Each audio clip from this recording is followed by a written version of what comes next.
that I can do three things to the air. What is it? Filter it, moisturize it, and warm it. Right? Oropharynx, laryngopharynx, nasopharynx. Which one has ciliated lining? Nasal. What's going through the nasopharynx only? Air. What's going through the oropharynx and laryngopharynx? She took them away already. She was going to eat up potato chips. Potato chips, Doritos, right? Anything that what? Scratches. So what kind of epithelium lines the oropharynx and the laryngopharynx? Stratified squamous, right? She's going to what? Rip off layers and layers and layers and layers, right? Right? Same for your mouth. Doesn't your mouth have stratified squamous? Okay. Next question.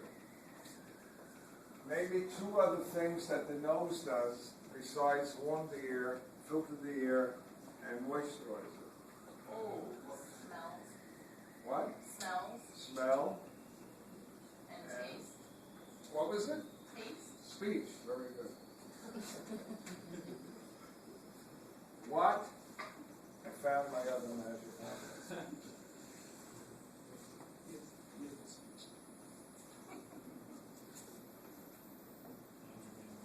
Easy question. What's the function of the larynx?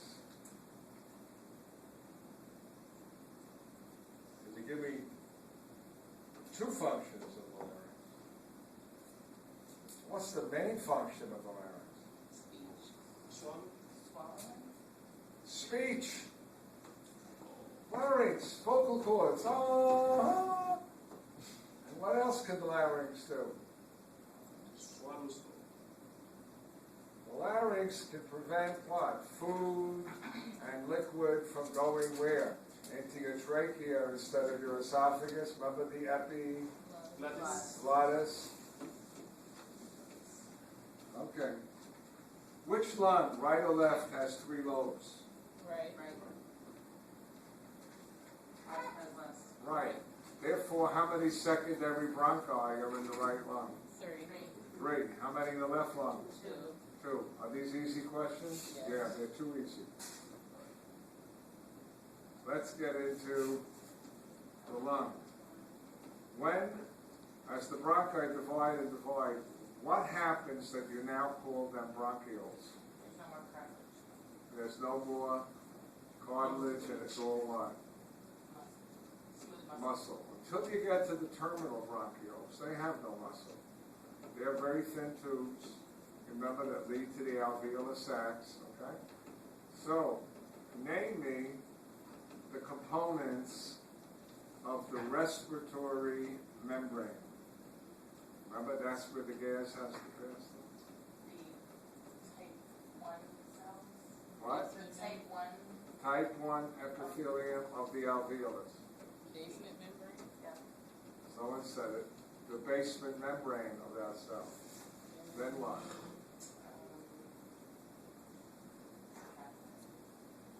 Well, what part? The basement membrane. The basement membrane of the capillary, and then the endothelium of the capillary. And if you could, you could add on the inside of the alveolus a thin layer of surfactant, right? All of that is 125,000 units. How do you get rid of material that did not get filtered and found its way into your alveoli? Macrophage. How many macrophages do you swallow per minute? 2 million. 2 million? 2 million. No, 2,000. 2,000. 2,000 per minute means what? Mucus has to be coughed up. Right? Okay. What is the function of surfactant? The alveoli from sticking. Prevent the alveoli from Sticking together. sticking. Or you could have said it reduces the surface tension, right? What do you call the disease when you don't make enough surfactant, like preemies? myelin, or what's the more common name? Respiratory distress syndrome. Okay? Where are we going now? When you're inhaling, let's take it step by step. What's happening to the volume of your lung? It's increasing. It's getting larger. What's happening to the pressure in the lung? Decreasing. Remember that, Boyle's law? Therefore, it's lower than the pressure where? Outside, and air rushes in until the two pressures are equal. Right? Then you exhale, what happens? Your lung has a lot of elastic tissue. Give me the word. Starts with the letter R. Recoils. Recoils. Oh, God. Remember recoil? Yeah. Remember my poor cousin who he died with very little elastic tissue? He had a hard time what? He had to have what? Forced expiration. He didn't have a lot of recoil. And when you recoil, what happens to the size of your lung? What happens to the pressure inside? Goes up. It's higher than atmospheric and air leaves. What keeps the lung attached to your diaphragm and body wall? The parietal pleura. The parietal pleura. Why do the parietal pleura stick together?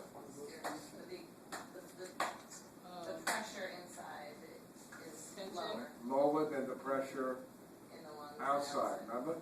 756. Remember? Outside is 760, so they what? Get pushed together.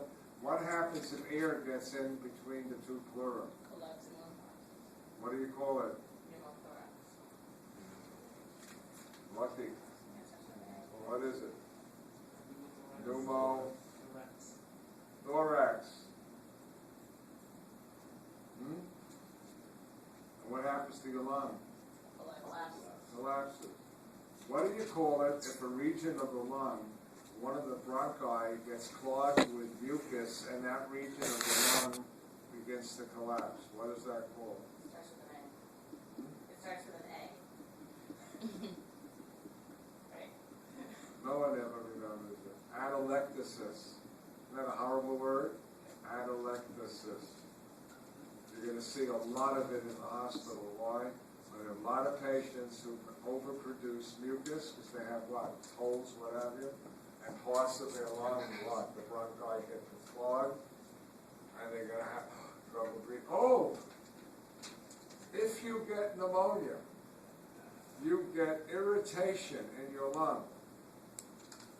If you get irritation, you release histamine. And that makes the capillaries what? What do capillaries do? Leaky. What leaks out? Fluid. Where does it go?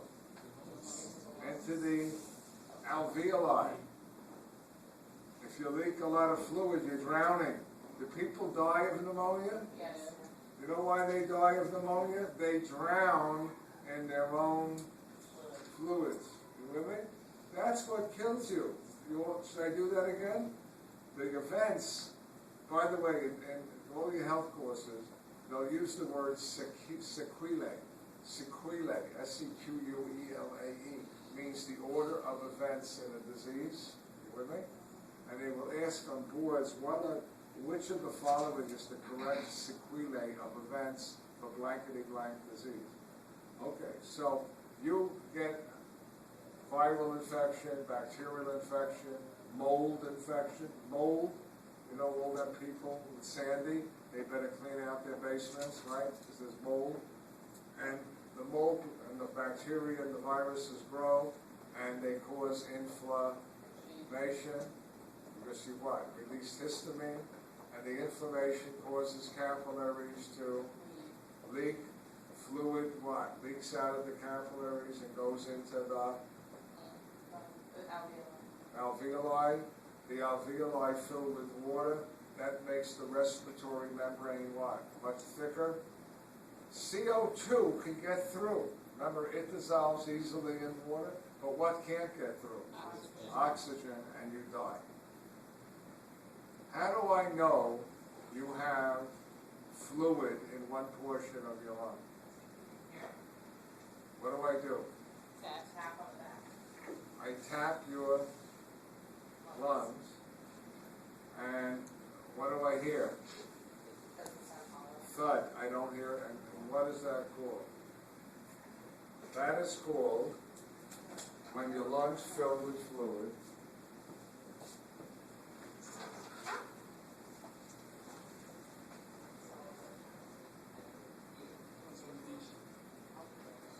Now, what else can I hear in your lungs? I'm going to give you a new word, easy word.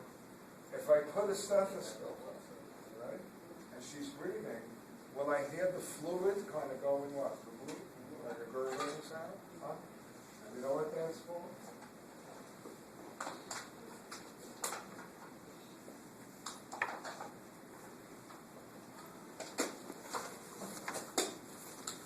Not like the choo-choo train, not R-A-I-L-S, but R-A